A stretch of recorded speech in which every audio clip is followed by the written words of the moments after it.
দুপুরের রোদে খেলার মাঠটা একেবারেই নিঃশব্দে ঘুমাচ্ছিল। এক পাশে ব্যাট, আরেক পাশে বল। দুজনেই মুখ ফুলিয়ে বসেছিল। হঠাৎ বল বলে উঠল, ওই ব্যাট, তুই যদি আর একবার আমাকে ঠাস করে মারিস না, আমি তোর হ্যান্ডেল ভেঙে দেবো। আরে ভাই, আমি মারি বলেই তুই শালা আকাশে উড়িস। আমি না থাকলে তুই শালা গর্তের ডেনের মধ্যে পড়ে থাকতিস। আকাশে উড়ি ঠিকই, কিন্তু ল্যান্ডিং কই? কখনো ছাদে, জঙ্গলে, আবার ডেনে পড়ে থাকি। তুই তো বল, কপাল খারাপ থাকলে গর্তে কেন, কারোর মাথার উপরেও পড়তে পারিস।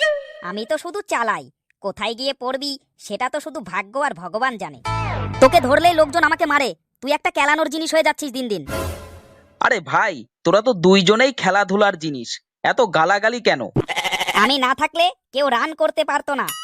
আমি আছি বলেই সবাই মেরে রান করতে পারে।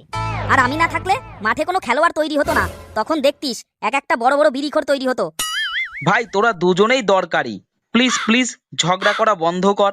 চুপ, তুই হলো সেই হারামি যে কিনা ব্যাট দিয়ে আমায় মারিস, আবার বল জঙ্গলের মধ্যে চলে গেলে কেউ খুঁজে আনিস না। আরে আমি তো শুধু আমার খেলা খেলি। আরে খেলিস না রে, তুই আসলে আমাকে কেলিয়ে ছাতু করে দিস। ঠিক বলেছিস ভাই, ও শালা খেলাধুলার নামে আমাদের মান সম্মানটা পুরো ধুয়ে খায়।